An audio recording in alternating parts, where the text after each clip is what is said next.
अस्पताल के बरामदे में भगदड़ मची हुई थी। जीनत बेगम इधर से उधर बेचैनी से टहल रही थी, जबकि स्ट्रेचर पर पड़ी दुआ की सिसकियां अस्पताल की दीवारों से टकराकर वापस आ रही थी।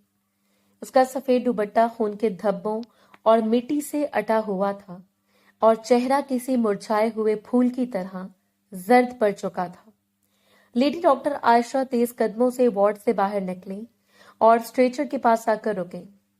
दुआ की नब्ज चेक करते ही इनकी पेशानी पर बल पड़ गए। क्या हुआ इस लड़की को? ये हालत कैसे हुई? डॉक्टर आयशा ने हैरत और फिक्रमंदी से जीनत बेगम की तरफ देखकर पूछा।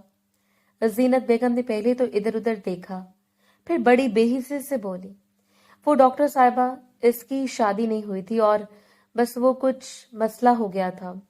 मैंने इसे बच्चा जाया करने वाली देसी दवाइयां दी थी। इसके बाद से ये खून रुकने का नाम ही नहीं ले रहा और अब ये बेहोश हो रही है। ये सुनकर जैसे डॉक्टर आयशा के पैरों तले से जमीन निकल गई। इनका दिमाग गुस्से से भग से उड़ गया। इन्होंने फाइल स्ट्रेचर पर पटकी और तीखी नजरों से जीनत बेगम को देखा। ये क्या किया आपने? होश तो है आपको? डॉक्टर का पारा सातवें आसमान पर था। अपने हाथों से अपनी बेटी को मारने की कोशिश की है आपने? जब आपने इसे ये जहर दे ही दिया था और इतना कुछ कर दिया था, तो अब अस्पताल लाने की क्या जरूरत थी? वही घर में मरने के लिए छोड़ देती इससे। जीनत बेगम, जिनके जमीर पर मलामत का कोई असर नहीं था, उल्टा डॉक्टर पर बरस पड़ी। देखें डॉक्टर साहिबा, आप हमें लेक्चर ना दें, अपना काम करें और चुपचाप इलाज करें। हम आपको पैसे दे रहे हैं आपकी बकवास सुनने के नहीं, बड़ी आई हमें सिखाने वाली। अपनी हद में रहकर बात करें। डॉक्टर आयशा ने एक गहरा सांस लिया। इनका दिल चाह रहा था कि इस जाहिल औरत को धक्के देकर बाहर निकाल दें, मगर सामने तड़पती हुई मासूम दुआ को देखकर इनका दिल पसीज गया। इन्होंने जीनत बेगम को नजरअंदाज किया और तेजी से दुआ की तरफ झुकी। दुआ की हालत लम्हा ब लम्हा बिगड़ रही थी। इसके बंद होंठ तकलीफ की शिद्दत से थरथरा रहे थे और कराहने की आवाज भी अब इसके गले में दम तोड़ रही थी। डॉक्टर आयशा ने इंतहाई अफसोस और दुख से इसके माथे पर हाथ रखा, जो बुखार से तप रहा था। इतनी बेरहमी? डॉक्टर ने जेरे लब कहा। इतनी खूबसूरत बच्ची का क्या हाल कर दिया है? इन्होंने फौरन नर्स को आवाज दी, जल्दी करो, इसे इमरजेंसी में शिफ्ट करो। इसका ऑपरेशन करना पड़ेगा, वरना हम इसे बचा नहीं पाएंगे। डॉक्टर आयशा ने जब दुआ का मुआयना किया तो इसके चेहरे पर हवाइयां उड़ने लगी। दुआ का जिस्म अब बिल्कुल नीला पड़ा था और इसकी सांसें उखड़ रही थी। इसकी हालत बहुत ज्यादा बिगड़ गई है। जहर खून में फैल रहा है। डॉक्टर आयशा ने परेशानी से नर्सों को हिदायत देते हुए कहा। फिर वो जीनत बेगम की तरफ मुड़ी, जिनके चेहरे पर अभी कोई पछतावा नहीं था। देखें, ये केस अब मेरे बस से बाहर होता जा रहा है। इस पेचीदा सूरत हाल को सिर्फ डॉक्टर शहरियार ही संभाल सकते हैं। वो इस शहर के बेहतरीन सर्जन है, लेकिन मसला ये है कि ये सरकारी अस्पताल है और डॉक्टर शहरियार इस वक्त अपने निजी क्लिनिक पर होंगे। वो यहाँ सिर्फ इमरजेंसी कॉल पर आते हैं।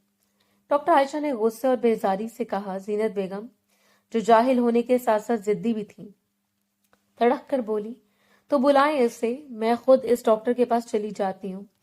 इससे कहें कि मेरी बेटी को कुछ हुआ तो मैं अस्पताल सर पर उठा लूंगी। अब ये तकरार चल रही थी कि बरामदे के दूसरे सिरे से सफेद कोट पहने, हाथ में फाइल पकड़े एक बावकार शख्सियत तेजी से आती दिखाई दी।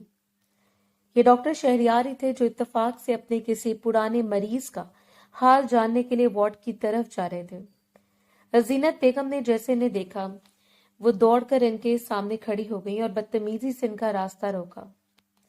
ओ डॉक्टर, मेरी बेटी को देखो। डॉक्टर आयशा कहती है कि सिर्फ तुम ही इसे बचा सकते हो। शहरियार ने एक सर्द नजर इस औरत पर डाली और इसे नजरअंदाज करके आगे बढ़ने लगे, क्योंकि वो एक इमरजेंसी की तरफ जा रहे थे। लेकिन जैसे इनकी नजर स्ट्रेचर पर पड़ी, जहां डॉक्टर आयशा और नर्स एक लड़की को घेरे खड़ी थी, इनके कदम वहीं जम गए। वो सफेद चेहरा, वो मासूमियत जिसे वो बरसों से अपने ख्वाबों में सजाए बैठे थे, वो दुआ थी। दुआ? शहरियार के हाथ से फाइल छूट कर जमीन पर गिर गई। इसका दिल जैसे सीने में फटने लगा। वो सब कुछ भूलकर दीवानावार स्ट्रेचर की तरफ लपका। हटे सब यहां से, اس نے ایک دھاڑ ماری اور نرسوں کو پیچھے ہٹا کر دعا کے پاس پہنچا۔ جیسے اس نے دعا کے بے جان ٹھنڈے ہاتھ کو چھوا اور اس کے ماتھے سے پسینہ صاف کیا، اس کی آنکھوں میں کرب کی لہر دوڑ گئی۔ دعا، میری جان آنکھیں کھولو، دیکھو میں آ گیا ہوں۔ شہریار کی آواز میں ایسی تڑپ تھی کہ آس پاس کھڑے عملہ بھی حیران رہ گیا۔ اس نے ایک لمحہ ضائع کیے بغیر اسٹریچر خود دھکیلنا شروع کر دیا۔ فوراً تھیٹر تیار کرو، کسی بھی پروٹوکول کی ضرورت نہیں، بس تھیٹر ریڈی ہونا چاہیے۔ اگر اسے کچھ ہوا تو میں پورے ہسپتال کو آگ لگا دوں گا۔ شہریار نے غصے اور خوف کے ملے جلے جذبات کے ساتھ حکم دیا، جبکہ زینت بیگم پیچھے کھڑی یہ دیکھ کر ہکا بکا رہ گئی کہ یہ ڈاکٹر ان کی بیٹی کے لیے اتنا تڑپ کیوں رہا ہے۔ شہریار نے جیسے دعا کے قریب پہنچ کر اس کا چہرہ دیکھا، اس کے گرد و پیش کی دنیا ساکت ہو گئی۔ وہ بھول گیا کہ وہ ایک مصروف سرکاری ہسپتال کی کوریڈور میں کھڑا ہے اور درجنوں آنکھیں اسے دیکھ رہی ہیں۔ اس نے لرزتے ہاتھوں سے دعا کی زرد چہرے کو اپنے ہاتھوں کے پیالے میں بھر لیا، جیسے وہ کوئی انتہائی نازک شیشہ ہو جو ذرا سی ٹھیس سے ٹوٹ جائے گا۔ دعا، میری جان ادھر دیکھو۔ اس کی آواز میں ایسی تڑپ تھی کہ پتھر دل بھی پسیج جائے۔ تم کہاں چلی گئی تھی دعا؟ میں تمہیں 1 مہینے سے پاگلوں کی طرح تلاش کر رہا تھا، انہیں کہاں کہاں خاک نہیں چھانی، تم مجھے ایسے چھوڑ کر کیوں چلی گئی تھی؟ شہریار کی آنکھیں نم ہو گئیں۔ اس نے دعا کے ٹھنڈے ہاتھ کو اپنی گرفت میں سختی سے دبوچ لیا، جیسے اب اسے کبھی خود سے دور نہیں ہونے دے گا۔ دعا کے سوکھے اور نیلے پڑتے ہونٹ کرب کی شدت سے تھر تھرا رہے تھے، مگر اس میں اتنی سخت نہیں تھی کہ وہ جواب دے پاتی۔ اس کی حالت دیکھ کر شہریار کا کلیجہ کٹ رہا تھا۔ دعا، مجھ سے بات کرو، دیکھو تمہارا شہریار آ گیا ہے، میں تمہیں کچھ نہیں ہونے دوں گا، میں تمہیں موت کے منہ سے نکال لاؤں گا۔ اس نے دعا کے ماتھے سے الجھی ہوئی لٹیں ہٹاتے ہوئے دیوانہ وار کہا۔ وہ منظر اتنا دردناک تھا کہ پاس کری ڈاکٹر عائشہ اور نرسیں بھی اپنی جگہ ساکت رہ گئیں۔ کسی نے ڈاکٹر شہریار کو اس قدر ٹوٹتے اور بکھرتے کبھی نہیں دیکھا تھا۔ وہ جو اپنے ٹھنڈے مزاج اور پیشہ ورانہ مہارت کے لیے مشہور تھا، آج ایک ڈھیر ہوتی ہوئی لڑکی کے سامنے خود بھی ڈھیر ہو گیا تھا۔ زینت بیگم جو تھوڑی دیر پہلے ڈاکٹر پر چلا رہی تھی، اب یہ منظر دیکھ کر سٹپٹا گئی۔ ان کے وہم و گمان میں بھی نہیں تھا کہ جس لڑکی کو وہ اپنی ٹھوکروں میں رکھتی تھی وہ اس قدر بڑے ڈاکٹر کی زندگی ہو سکتی ہے۔ شہریار نے ایک دم غصے اور تڑپ سے اپنا چہرہ اوپر اٹھایا اور نرسوں پر چلایا، کیا دیکھ رہی ہو تم سب؟ اسے فوراً اندر شفٹ کرو۔ اگر میری دعا کو کچھ ہوا تو یاد رکھنا میں کسی کو نہیں چھوڑوں گا۔ شہریار نے جیسے دعا کو آپریشن تھیٹر کی طرف منتقل کرنے کا حکم دیا، اس کی نظریں ایک لمحے کے لیے وہاں کھڑی زینت بیگم سے ٹکرائیں، وہ عورت جو اپنی بیٹی کی جان کی دشمن بنی کھڑی تھی۔ شہریار کی آنکھوں میں اترتے خون اور اس کی وحشت دیکھ کر 2 قدم پیچھے ہٹ گئی۔ شہریار نے دعا کے ٹھنڈے ہاتھ کو آخری بار چوما اور اسے نرسوں کے حوالے کرتے ہوئے گہرا لرزتا ہوا سانس لیا۔ جیسے ہی تھیٹر کے بھاری دروازے بند ہوئے اور اوپر لگی سرخ لائٹ روشن ہوئی، کوریڈور میں ایک عجیب سی خاموشی چھا گئی۔ ڈاکٹر عائشہ جو اب تک خاموش تماشائی بنی ہوئی تھی، ہچکچاتے ہوئے شہریار کے قریب آئیں۔ ڈاکٹر شہریار، ہمیں فوری طور پر پولیس کو مطلع کرنا ہوگا۔ اس لڑکی کے جسم میں جس طرح کا زہر اتارا گیا ہے، یہ سراسر اقدام قتل ہے۔ شہریار نے آہستہ سے اپنا سر اٹھایا۔ اس کے چہرے پر اب وہ ہمدردی نہیں تھی جو دعا کے لیے تھی، بلکہ ایک ایسی شفقت تھی جو بڑے سے بڑے مجرم کو پگھلا دے۔ اس نے دھیرے سے اپنے کوٹ کی جیب سے فون نکالا اور کسی کو کال ملائی۔ انسپکٹر، ہسپتال پہنچو، مجھے ایک قتل کی رپورٹ درج کروانی ہے، اس نے سرد لہجے میں کہا اور پھر اپنی گردن گھما کر براہ راست زینت بیگم کی آنکھوں میں دیکھا، جو دیوار کا سہارا لیے کھڑی تھی، تھر تھر کانپ رہی تھی۔ قتل کس کا؟ زینت بیگم کے حلق سے ایک گھٹی ہوئی آواز نکلی۔ شہریار کے لبوں پر ایک زہریلی مسکراہٹ نمودار ہوئی۔ اس کا جو بھی پیدا بھی نہیں ہوا تھا، اور اس کا بھی جو شاید اس تھیٹر سے زندہ باہر نہ آ سکے۔ ایسے لمحے آپریشن تھیٹر کا دروازہ اچانک کھلا اور ایک نرس بدحواسی میں باہر نکلی۔ ڈاکٹر شہریار، جلدی اندر آئیں، مریضہ کا دل ڈوب رہا ہے، وہ ہمیں رسپانس نہیں دے رہی۔ حویلی کے پچھلے حصے میں بنے اس چھوٹے سے نیم تاریک کمرے میں دعا جائے نماز پر بیٹھی اپنے رب سے سکون کی دعا مانگ رہی تھی۔ باہر بادل گرج رہے تھے، بالکل ویسے ہی جیسے دعا کے دل میں کوئی انجانا خوف دستک دے رہا ہو۔ अचानक कमरे का दरवाजा किसी धमाके से खुला और जीनत बेगम, जिनके चेहरे पर ममता की जगह एक सफाक कारोबारी मुस्कुराहट थी, अंदर दाखिल हुई। उठ, बहुत ही बातें कर ली, अब जरा दुनियादारी की तरफ भी आ। जीनत बेगम ने करख्त आवाज में कहा। दुआ ने घबरा कर सलाम फेरा। क्या हुआ अम्मी, आप इस वक्त? अम्मी मत कह मुझे, जल्दी से सुर्ख जोड़ा पहन और तैयार हो जा, तेरा नसीब जाग गया है, शहर के बड़े सेठ तुझे लेने आए हैं। जीनत बेगम ने एक जर्क बर्क मगर पुराना सा जोड़ा इसके सामने फेंका। दुआ का रंग फक पड़ गया। नसीब? निकाह? अम्मी मेरा निकाह किससे? मैंने तो किसी को देखा तक नहीं। जीनत बेगम ने इसका जबड़ा सख्ती से दबोचा। निगाह के बाद किसने की? तुझे इस बंगले की नहूसत से निजात दिलाने का सौदा कर लिया मैंने। वो बाहर सेठ बैठा है, इसने भारी रकम दी है तेरी, अब तो इसकी अमानत है, चाहे वो तुझे निकाह में रखे या। इन्होंने जुमला अधूरा छोड़कर एक जहरीली हंसी हंसी। दुआ के पैरों तले से जमीन निकल गई। आप मुझे बेच रही हैं? अपनी बेटी को? तू मेरी बेटी नहीं, मेरी सोतेली औलाद है। तेरे बाप के मरने के बाद मैंने तुझे बहुत पाल लिया, अब वक्त है कि तू मेरा कर्ज उतारे। जीनत बेगम ने जबरदस्ती से तैयार करना शुरू कर दिया। दुआ की चीखें और मिन्नतें दीवारों से टकराकर वापस आ रही थी। इसे घसीट कर बाहर लाया जा रहा था, जहां एक बड़ी उम्र का भारी जिसामत वाला मर्द, जिसकी आंखों में हवस नाच रही थी, सोफे पर बैठा सिगरेट के मरगुले उड़ा रहा था। ये रही आपकी अमानत, अब इसे ले जाएं और मेरा बाकी का हिस्सा मुझे पहुंचा दें। जीनत बेगम ने दुआ का बाजू इस मर्द के हवाले करते हुए कहा। दुआ ने मजाहमत की, इसके हाथ पांव मारे, मगर वो मर्द इसे बालों से पकड़कर घसीटता हुआ बाहर खड़ी काली गाड़ी तक ले गया। शोर मत मचा छोकरी, वरना जुबान खींच लूंगा, इसने गुर्रा कर कहा और इसे गाड़ी की पिछली नशिश पर पटक दिया। गाड़ी शहर से दूर एक वीरान फार्म हाउस के सामने रुकी। वहां की ऊंची दीवारें और गार्ड्स देखकर दुआ की रूह कांप गई। जैसे इसे अंदर ले जाया गया हॉल में धुएं और शराब की बू फैली हुई थी। वहां से वो एक मर्द नहीं था, बल्कि 3-4 और बदवजा मर्द बैठे कहके लगा रहे थे। ओहो सेठ साहब, बड़ी नायाब चीज लाए हो, एक मर्द ने दुआ की तरफ बढ़ते हुए कहा। दुआ खौफ के साथ दीवार के साथ लग गई। मुझे जाने दें, खुदा के लिए मुझे छोड़ दें। इतनी जल्दी क्या है? अभी तो हमें खुश करना है तुमको, थोड़ी देर हमारे साथ वक्त गुजारो, फिर तुम्हें वापस घर भेज देंगे। दूसरे ने लसीदार लहजे में कहा और इसके दुपट्टे की तरफ हाथ बढ़ाया। दुआ का दिल डूबने लगा, मगर इसी लम्हे इसके अंदर छुपी जबलत जाग उठी। इसने देखा कि करीबी मेज पर एक वजनी शीशे का गुलदान रखा है। जैसे वो मर्द इसके करीब आया, दुआ ने पूरी कुव्वत से वो गुलदान उठाया और इसके सर पर दे मारा। ठा, खून का फवारा छूटा और वो मर्द कराहता हुआ नीचे गिरा।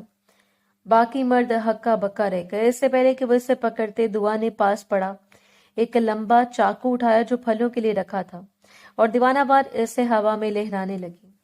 दूर रहो मुझसे, मैं तुम सबको मार दूंगी। इसकी आवाज में वो हिम्मत थी जो सिर्फ मौत के सामने खड़े इंसान में आती है। इसने एक और मर्द के हाथ पर वार किया और तेजी से खुली खिड़की की तरफ भागी। दुआ ने पीछे मुड़कर नहीं देखा। वो फार्म हाउस की खारदार तारों वाली दीवार फैलांग कर बाहर निकली। इसके पांव नंगे थे, झाड़ियों ने इसके पैरों को लहूलुहान कर दिया था, मगर वो भागती रही। सामने एक लंबी सुनसान सड़क थी जो घने जंगल के बीच से गुजर रही थी। बारिश अब मूसलाधार हो रही थी, जिसने इसके सुर्ख जोड़े को भिगोकर भारी कर दिया था। इसकी सांसें उखड़ रही थीं। पीछे से गाड़ियों के लाइट्स और कुत्तों के भौंकने की आवाजें आ रही थीं। इसे पता था कि वो लोग इससे ढूंढ निकालेंगे। वो पागलों की तरह सड़क पर भाग रही थी। इसकी आंखों से आंसू और बारिश का पानी मलकर बह रहा था। या अल्लाह मदद, या अल्लाह मुझे बचा ले। इसकी पुकार आसमान को हिला रही थी। दूर से एक गाड़ी की हेडलाइट्स आती दिखाई दी, मगर वो नहीं जानती थी कि ये निजात का रास्ता है या एक और मुसीबत। दुआ के नंगे पांव सड़क के पत्थरों से लहूलुहान हो चुके थे और इसका सांस सीने में किसी आरी की तरह चल रहा था। पीछे से आती गाड़ियों की हेडलाइट्स इसे अपनी मौत का पैगाम महसूस हो रही थी। वो दीवानावार सड़क के बीचों बीच भाग रही थी कि अचानक सामने से आती एक तेज रफ्तार सफेद लैंड क्रूजर की तेज रोशनी ने इसकी आंखों को चुंधिया दिया। गाड़ी के टायरों के सड़क पर रगड़ने की होलनाक आवाज आई, लेकिन दुआ खुद को संभाल न सकी और गाड़ी के अगले हिस्से से टकराकर सड़क के किनारे दूर जा गिरी। शदीद चोट और सदमे की वजह से इसके जहन के गिर्द अंधेरा छाने लगा था, मगर जीने की तड़प अभी बाकी थी। डॉक्टर शहरयार, जो एक थका देने वाली शिफ्ट के बाद घर लौट रहा था, बदहवासी में गाड़ी से बाहर निकला। इसने देखा कि एक लड़की सुर्ख उरूसी जोड़े में मलबूस सड़क पर ढेर पड़ी है। जैसे वो इसके करीब पहुंचा, दुआ ने थरथराते हाथों से इसकी आस्तीन पकड़ ली और सिसकते हुए बोली कि मुझे यहां से ले जाएं, खुदा के लिए मुझे बचा लें, वो लोग मुझे मार देंगे। इसकी आंखों में छुपा वहशतनाक खौफ देखकर शहरयार का दिल लर्ज उठा। इसने बगैर कुछ सोचे समझे दुआ को अपनी बाहों में उठाया और गाड़ी की पिछली नशिस्त पर लेटा दिया। दुआ के माथे से खून बह रहा था और वो नीम बेहोशी के आलम में भी बस यही बड़बड़ा रही थी कि मुझे दूर ले जाएं। शहरयार ने गाड़ी पूरी रफ्तार से अपनी अस्पताल की तरफ दौड़ा दी। अभी वो अस्पताल के इमरजेंसी गेट पर पहुंचा ही था कि पीछे से पुलिस की 2 गाड़ियां सायरन बजाती हुई वहां आ रुकी। जीनत बेगम के पीछे हुए गुंडों ने पुलिस को गलत इत्तला दे दी। एक इंस्पेक्टर तेजी से बाहर निकला और शहरयार का रास्ता रोककर गरजदार आवाज में बोला कि डॉक्टर साहब, इस लड़की को हमारे हवाले करें, आप पर इसे अगवा करने का इल्जाम है। शहरयार, जो पहले दुआ की हालत देखकर गुस्से और कर्ब की इंतहा पर था, इसने खूनख्वार नजरों से इंस्पेक्टर को देखा और कमाले जब्त से काम लेते हुए बुलंद आवाज में कहा कि कैसा अगवा? होश में आए इंस्पेक्टर साहब, ये मेरी बीवी और इसकी हालत बहुत नाजुक है।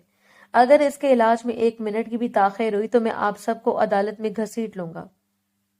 शहरयार के लहजे में ऐसी काट और यकीन था कि पुलिस वाले एक लम्हे के लिए ठिठक गए। इसने किसी को मौका दिए बगैर दुआ को स्ट्रेचर पर डलवाया और अंदर ले गया।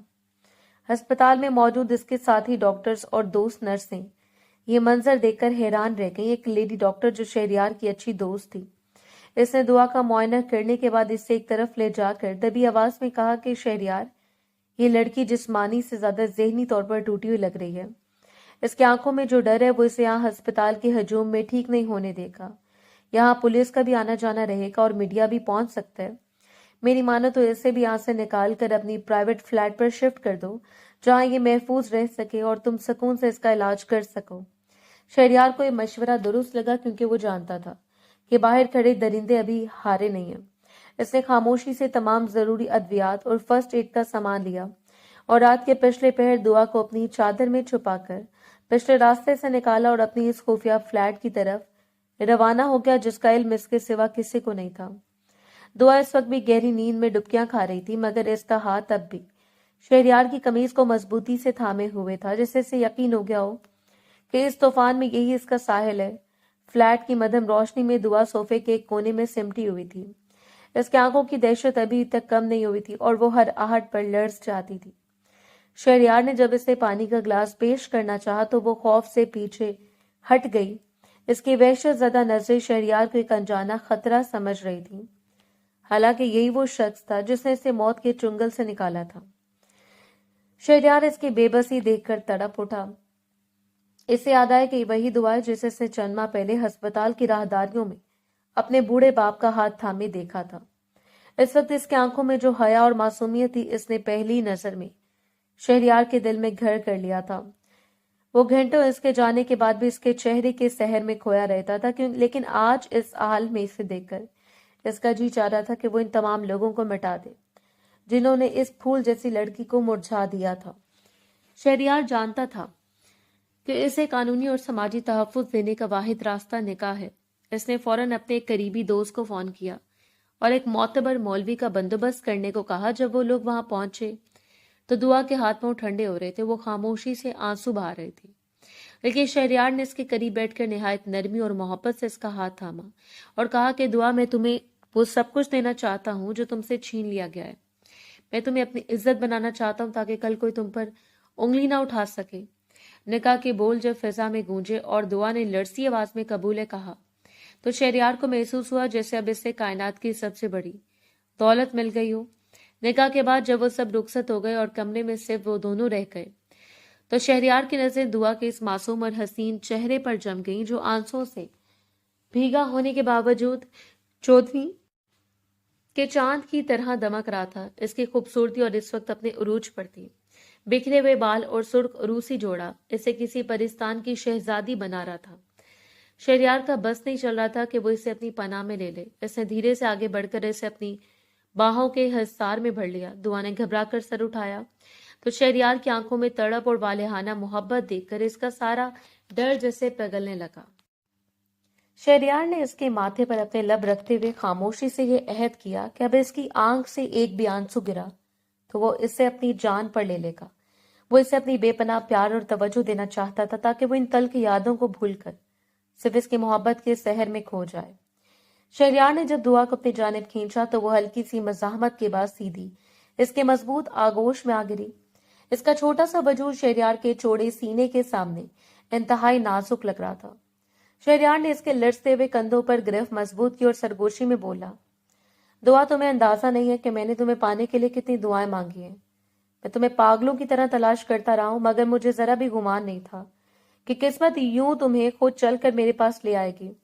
दुआ ने खौफ और घबराहट में अपना सर इसके सीने से हटाने की कोशिश की और लड़ती आवाज में इल्तिजा की कि प्लीज डॉक्टर साहब, मुझे छोड़ दें, मुझे डर लग रहा है। शहरयार के लबों पर एक दिलकश मुस्कुराहट आई और इसने बड़ी अपनाइयत से इसके चेहरे को थामते हुए कहा कि नहीं दुआ, अब छोड़ने के लिए नहीं थामा, तुम्हें एक बार खुद को मेरे सपोर्ट करके तो देखो।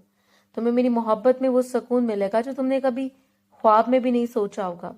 ये कहते हुए जब इसने झुककर इसकी गर्दन पर अपने तपते हुए लब रखे तो दुआ का पूरा वजूद यकदम दहक उठा और वो शर्मो हया से बिल्कुल लाल सुर्ख हो गई। इसने बेबसी से इसके कोट को मुट्ठियों में भींच लिया और दबी हुई आवाज में बोली कि नहीं, ऐसा ना करे, मुझे बहुत डर लग रहा है। इसकी आवाज में वही मासूमियत थी जो किसी छोटे बच्चे में होती है, लेकिन हैरत अंगेज तौर पर इस बार वो इतनी ज्यादा खौफजदा नहीं थी जितना वो पहले दिन इन दरिंदों से डर रही थी, क्योंकि इसे महसूस हो रहा था कि शहरयार के लम्स में कोई वहशीपन या हवस नहीं है, बल्कि सिर्फ और सिर्फ बेपनाह मोहब्बत और तकद्दुस है। वो इसे किसी कीमती मता की तरह छू रहा था, जिससे दुआ की रूह में एक अजीब सा ठंड मीठा सुकून उतरने लगा। इसे एहसास हुआ कि ये वो शख्स है जिसके साथ इसका निकाह हो चुका है और जिसकी बाहों में वो अब हमेशा के लिए महफूज है। शहरयार ने इसकी खामोशी और झुकी हुई पलकों को अपनी मोहब्बत की जीत समझा और इसे मजीद सख्ती से खुद में भींच लिया, जैसे वो इसे दुनिया के हर दुख से दूर अपनी मोहब्बत के हिसार में छुपा लेना चाहता हो।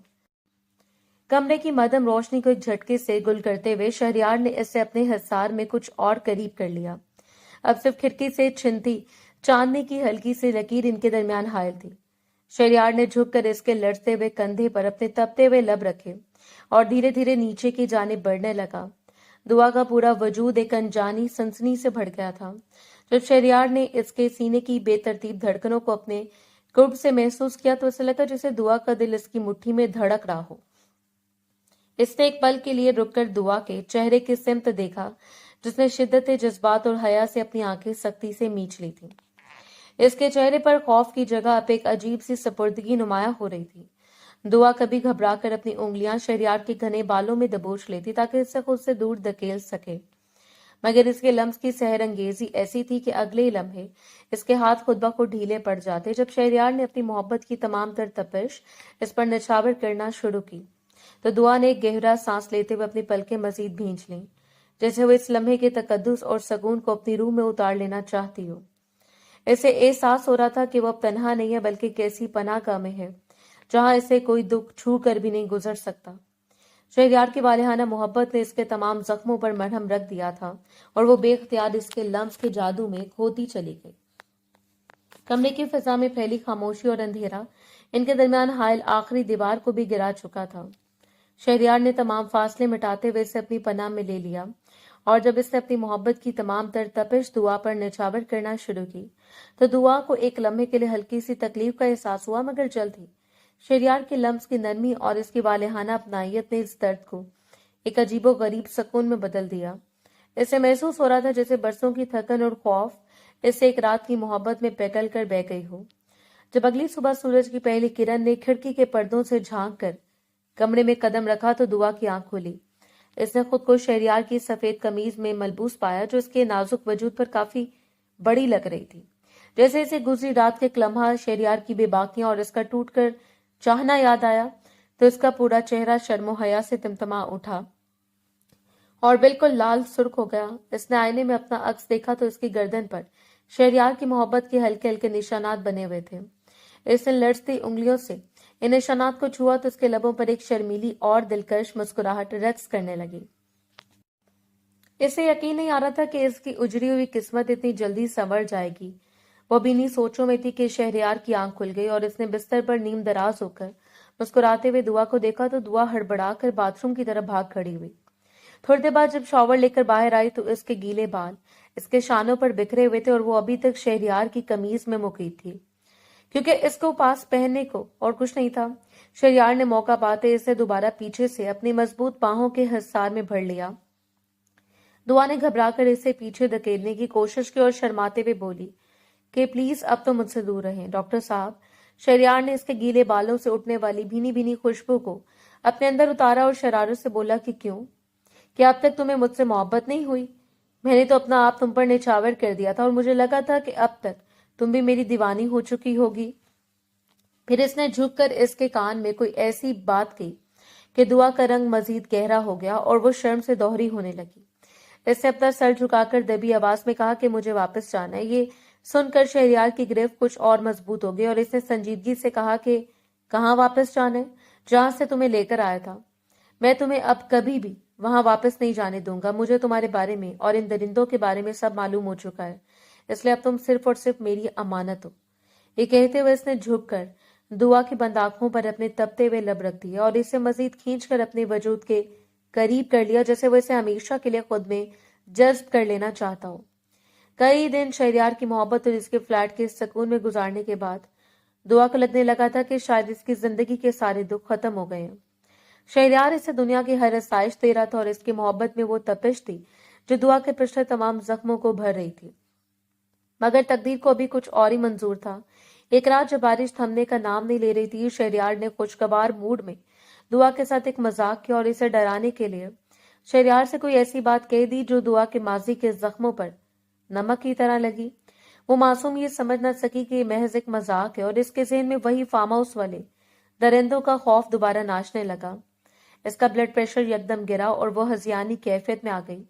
जब रात के पिछले पहर शहरयार गहरी नींद में सो रहा था, दुआ ने खामोशी से दरवाजा खोला और दीवानावार वहां से भाग निकले। इसे समझ नहीं आ रहा था कि वो कहाँ जाए, मगर खौफ के मारे वो सीधी अपनी सौतेली माँ जीनत बेगम की दहलीज पर जा पहुंची। इसे उम्मीद थी कि शायद अब इसे पनाह मिल जाएगी, लेकिन जैसे जीनत बेगम ने दरवाजा खोला, इनके चेहरे पर ममता के बजाय नफरत की आग भड़क उठी। इन्होंने दुआ के बाल पकड़कर इसे सहन में घसीटा और बेरहमी से मारना शुरू कर दिया। जीनत बेगम चीख कर बोली कि तुझे शर्म नहीं आई? तूने मेरी नाक कटवा दी। वो सेठ मुझसे अपनी रकम वापस ले गया था और मैंने वो रकम कहाँ से देनी थी? तू भागी किसके साथ थी? जीनत बेगम ने इसे एक अंधेरे कमरे में बंद कर दिया जहां हवा का गुजर भी नहीं था। दुआ कमरे का दरवाजा पीटती रही और रो रो कर कहती रही कि अम्मी खुदा के लिए दरवाजा खोले, मैंने कुछ नहीं किया, मैं तो बस डर गई थी। मगर जीनत बेगम का दिल पत्थर हो चुका था। इन्होंने मोहल्ले वालों में ये मशहूर कर दिया कि दुआ किसी के साथ भाग गई थी। वो रोजाना कमरे में आकर इसे तीखे तंज के नस्तर छुपाती और इस पर तशद्दुद करती। वो इससे बार बार पूछती कि वो कौन था जिसने तेरा ये हाल किया और तू कहाँ गायब थी। मगर दुआ की जुबान जैसे गंग हो गई थी। इसने अभी तक ये नहीं बताया था कि इसने डॉक्टर शहरयार के साथ निकाह कर लिया है और वो इसका कानूनी शौहर है। इसे डर था कि कहीं ये जालिम औरत शहरयार को भी किसी मुसीबत में न डाल दे। वो खामोशी से सिसकियां लेती रही, जबकि जीनत बेगम इसे बदकिरदार साबित करने पर तुली हुई थी और रोज इसके वजूद पर नए जख्म लगाती थी। शहरयार के फ्लैट से भागने के बाद वो कई दिन किसी पागल की तरह शहर की गलियों और अस्पताल की खाक छानता रहा। इसकी आंखों की नींदें उड़ चुकी थी और वो हर आने जाने वाले से दुआ का पता पूछता था, मगर वो मासूम तो अपनी माँ के जुल्म के आनी पहरे में कैद थी। इधर जीनत बेगम को दुआ की बदलती हुई तबीयत और बार बार होने वाली कै ने शक में डाल दिया था। वो खुद एक घाट का पानी पिए हुए तजर्बाकार और शातिर औरत थी। इसने फौरन मोहल्ले की एक दाई को बुलाया ताकि सच जान सके। दाई ने जब दुआ का मुआयना किया तो इसके चेहरे पर हैरत और फिर हकारत के मिले जुले तासुरात उभरे। इसने जीनत बेगम को एक तरफ ले जाकर दबी आवाज में कहा कि बख्त भरी, तेरी बेटी तो मां बनने वाली है। ये तो कंवारी थी, अभी तुझे मोहल्ले से भी निकलवाएगी और तेरी रही सही इज्जत भी खाक में मिला देगी। यह सुनना था कि जीनत बेगम के तन बदन में आग लग गई। इन्हें अपनी ममता की फिक्र नहीं थी, बल्कि इस बदनामी का डर था जो इनकी काली करतूतों पर पर्दा डाले हुए थी। मैं इसे जिंदा नहीं छोड़ूंगी, ये कलंक का टीका मैं मिटा के रहूंगी, जीनत बेगम ने दांत पीसते हुए कहा। वो इसी वक्त बाजार गई और एक अताई से वो जहरीले और खतरनाक अद्वियात ले आई जो किसी भी इंसान के वजूद को अंदर से खोखला करने के लिए काफी थी।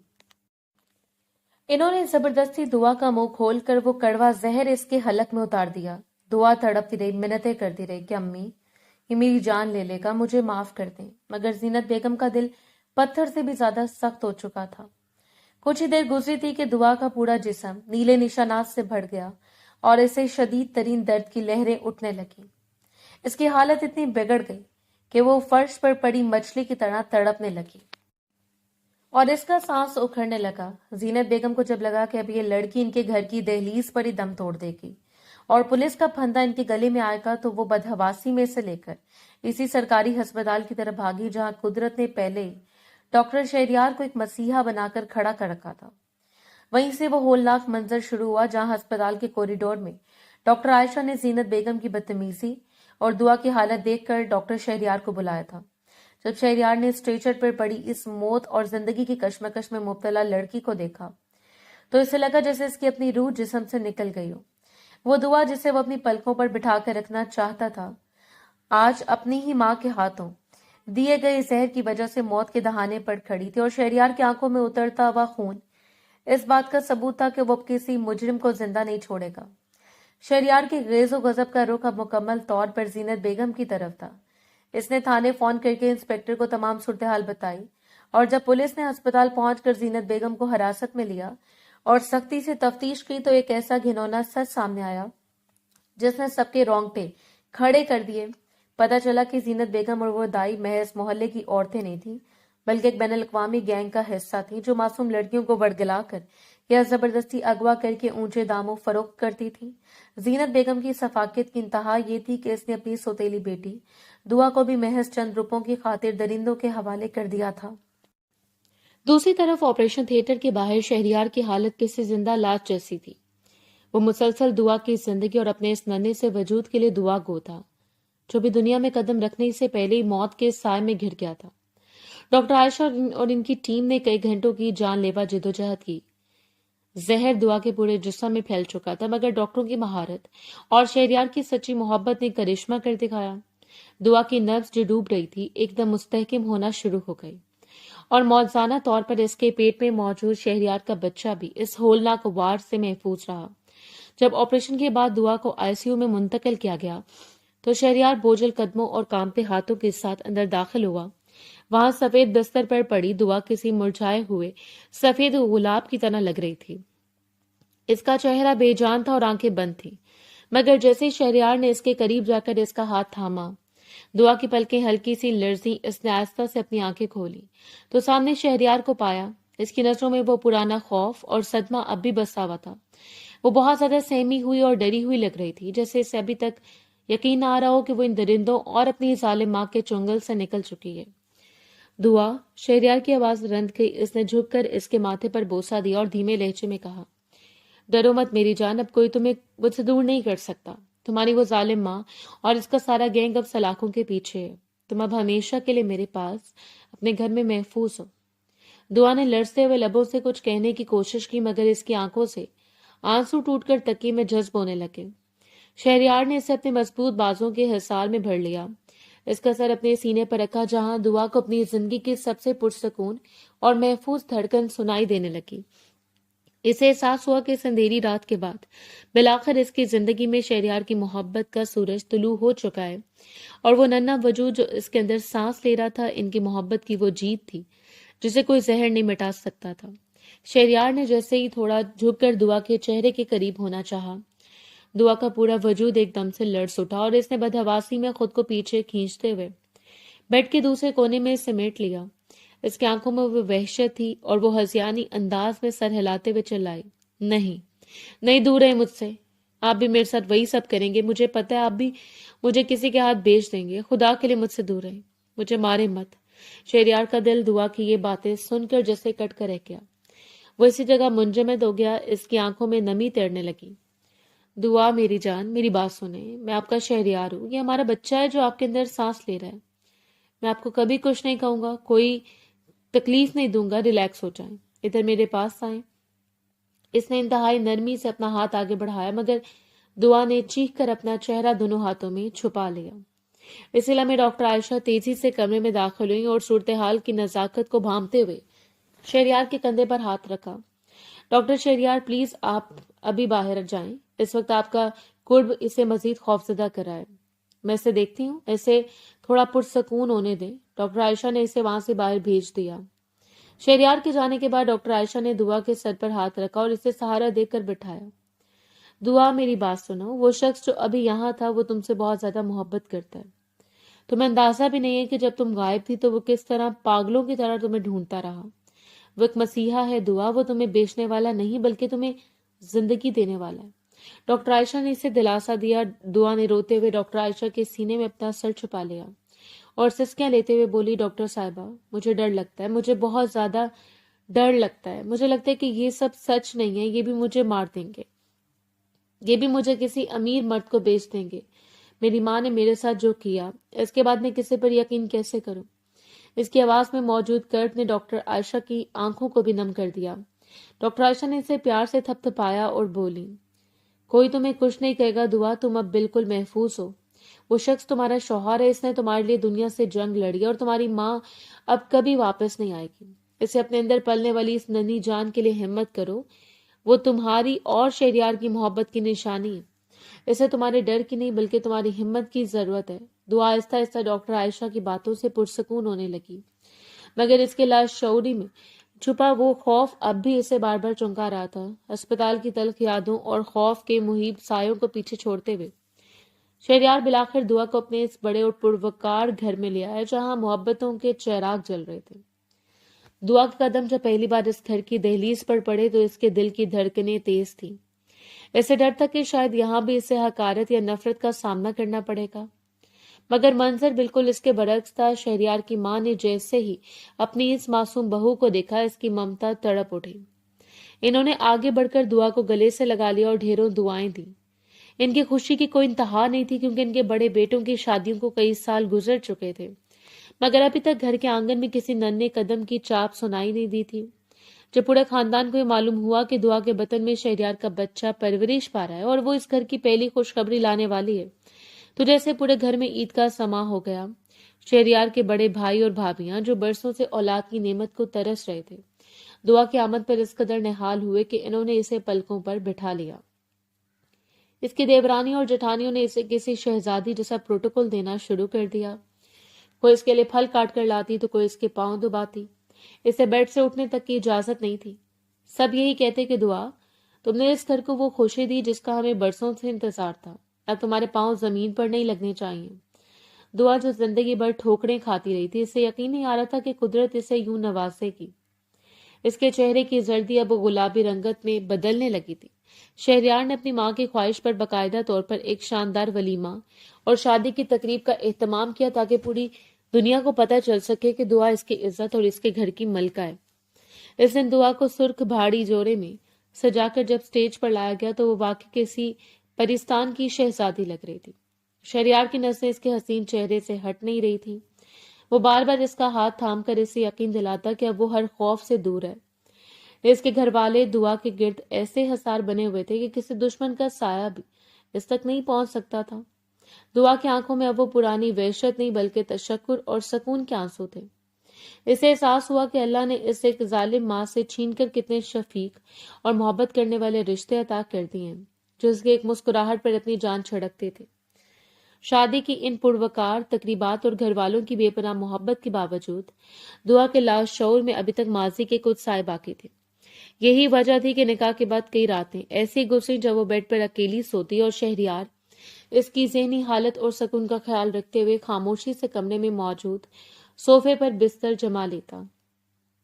वो नहीं चाहता था कि इसकी जरा सी बेबाकी भी दुआ को दोबारा किसी खौफ में मुब्तला कर दे, इसलिए वो एक मसीहा की तरह सब्र से इसके मुकम्मल नॉर्मल होने का इंतजार कर रहा था। मगर एक रात जब बाहर चांदनी अपनी पूरी आबोताब के साथ फैली हुई थी और कमरे में एसी की ठंडक के साथ एक अजीब सा सुकून था, دعا کی آنکھ کھولی، اس نے بیڈ کے دوسرے خالی حصے کو دیکھا اور پھر صوفے پر لیٹے شہریار کی طرف نظر دوڑائی جو گہری نیند میں ڈوبا ہوا تھا۔ اچانک دعا کے دل میں اپنی تمام تر محرومیوں کا مداوع کرنے والی اس ہستی کے لیے محبت کا ایک ایسا طوفان اٹھا کہ وہ خود کو روک نہ سکی۔ وہ دبے پاؤں بیڈ سے اتری اور صوفے کے قریب جا کر رک گئی۔ شہریار کی پرسکون نیند اور اس کے چہرے کی متانت دیکھ کر دعا کی آنکھوں میں آنسو آ گئے۔ وہ آہستہ سے جھکی اور صوفے کی تنگ سی جگہ پر شہریار کے اوپر لیٹ گئی، اپنا چہرہ اس کے گلے اور گردن کے بیچ میں چھپا لیا جیسے کوئی چھوٹا بچہ اپنی ماں کی گود میں جائے پناہ ڈھونڈتا ہو۔ شہریار جو ایک ڈاکٹر ہونے کے ناطے ایک کچی نیند سوتا تھا، اس اچانک لمس اور خوشبو سے ہڑبڑا کر جاگ گیا، مگر جیسے اسے احساس ہوا کہ یہ دعا ہے، اس کے پورے وجود میں سکون کی ایک لہر دوڑ گئی۔ دعا، کیا ہوا میری جان؟ طبیعت تو ٹھیک ہے؟ اس نے نیند بھری آواز میں دعا کے بالوں کو سہلاتے ہوئے پوچھا۔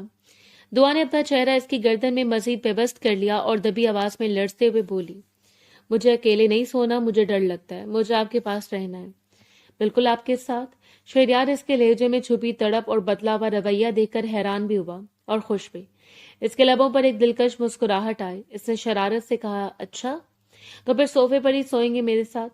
یہاں تو جگہ بہت کم ہے، میں تو بیڈ پر آنے کے لیے آپ کی اجازت کا انتظار کر رہا تھا تاکہ وہاں آرام سے سو سکوں۔ دعا نے سر اٹھا کر گیلے آنچلوں والی آنکھوں سے اسے دیکھا اور معصومیت سے بولی، نہیں، یہ چھوٹی سی جگہ ہی ٹھیک ہے، یہاں آپ مجھ سے دور نہیں جا سکیں گی، میں بالکل آپ کے قریب رہوں گی۔ شہریار کا دل اس کے اس بات پر پسیج گیا۔ اس نے دعا کو اپنے مضبوط بازوں کے حصار میں جکڑ لیا اور مسکراتے ہوئے بولا، میری جان، اگر یہی ضد ہے تو پھر یہی صحیح، آپ کو مجھ سے دور جانے کی ضرورت ہی نہیں، میں تو خود آپ کی قید میں رہنا چاہتا ہوں۔ وہ دونوں اس تنگ سے صوفے پر ایک دوسرے میں پیوست ہو گئے۔ شہریار محبت سے اس کی پشت کو سہلاتا رہا اور اس کی زندگی کی خوبصورت باتیں سنتا رہا۔ وہ اسے یقین دلا رہا تھا کہ اب وہ صرف اس کی ہے اور یہ بچہ ان کی زندگی میں خوشیوں کا نیا جہان لے کر آئے گا۔ دعا کو شہریار کے سینے کی دھڑکنوں میں وہ موسیقی سنائی دے رہی تھی جو اسے دنیا کے ہر خوف سے آزاد کر رہی تھی، اور اسی طرح باتیں کرتے کرتے وہ شہریار کی باہوں میں زندگی کے سب سے پرسکون نیند سو گئی۔ وہ گزرنے کے ساتھ ساتھ شہریار کی بے پناہ محبت اور اس کے گھر والوں کے خلوص نے دعا کے چہرے پر وہ مسکراہٹ واپس لوٹا دی تھی جو برسوں پہلے کہیں کھو گئی تھی۔ اب اس کی آنکھوں میں وہ پرانی وحشت نہیں بلکہ زندگی کی رمق اور آنے والی خوشیوں کا انتظار تھا۔ شہریار کا اس قدر خیال رکھتا کہ اسے محسوس ہی نہ ہونے دیتا کہ اس نے کبھی دکھ کے سائے بھی دیکھے ہیں۔ پھر وہ مبارک گھڑی آئی جب گھر کے آنگن میں ننھے قدموں کی چاپ سنائی دی۔ اللہ نے انہیں بیٹے کی نعمت سے نوازا جو شکل و صورت میں ہو بہو شہریار کی فوٹو کاپی تھا، وہی نقوش، وہی ماتھا اور وہی وقار جیسے شہریار نے اپنے عکس کو اپنے گود میں لیا۔ اس کی آنکھوں تشکر سے آنسو جھلک پڑے۔ اس نے جھک کر دعا کے ماتھے پر بوسہ دیا جس نے اسے دنیا کی سب سے بڑی خوشی دے دی۔ بیٹے کی پیدائش پر پورا گھرانہ جسے خوشیوں کے سمندر میں نہانے لگا۔ شہریار کی بہنیں اور نندے جو دعا کو اپنی سگی بہن کی طرح چاہتی تھی اس کے گرد اکٹھی ہو گئیں اور ہر کوئی اس کے لیے قیمتی تحائف لایا تھا۔ کسی نے سونے کا کڑا پہنایا تو کسی نے ہیرے کا جڑاؤ بریسلیٹ اس کی کلائی میں سجایا، کسی کی بڑی بوڑھیوں نے صدقے اتارے اور پورے محلے میں مٹھائیاں تقسیم کی گئی۔ مگر سب سے خوبصورت لمحہ وہ تھا جب شہریار نے سب کی موجودگی میں دعا کا ہاتھ تھاما اور اسے ایک انتہائی نفیس اور چمکتی ہوئی ڈائمنڈ رنگ پہنائی۔ ہیرے کی وہ چمک دعا کی آنکھوں میں موجود خوشی کے سامنے ماند پڑ رہی تھی۔ شہریار نے اس کے کان میں سرگوشی کی کہ دعا، یہ انگوٹھی تمہاری اس ہمت کا صلہ ہے جو تم نے اس کٹھن راستے میں دکھائی، تم میری زندگی کی اصل زینت ہو۔ دعا نے جب اپنے بیٹے کو سینے سے لگایا تو اسے محسوس ہوا کہ اس کا ماضی اب ایک دھندلا خواب بن چکا ہے جس کا حقیقت سے کوئی تعلق نہیں۔ اس کے پاس اب ایک ایسا جیون ساتھی تھا جو اس پر اپنی جان چھڑکتا تھا اور ایک ایسا خاندان جو اسے شہزادیوں کی طرح رکھتا تھا۔ اس رات جب وہ اپنے کمرے میں شہریار اور اپنے ننھے بیٹے کے ساتھ موجود تھی تو اسے لگا کہ کائنات کی تمام تر وسعتیں اس کے آغوش میں سمٹ آئی ہیں اور وہ گھر جہاں کبھی اسے بیچا گیا تھا اب اس کی یادوں سے مٹ چکا تھا اور اس نئے گھر کی دیواریں صرف محبت، کہکوں اور سکون کی خوشبو سے مہک اٹھی تھی۔ یہ دعا کے صبر کی وہ منزل تھی جہاں پہنچ کر اسے احساس ہوا کہ اللہ جب آزمائش لیتا ہے تو اس کے بعد انعام بھی بے حساب دیتا ہے، اور اب اس کی زندگی کا ہر نیا دن شہریار کی محبت کے سائے میں ایک نئی عید جیسا تھا۔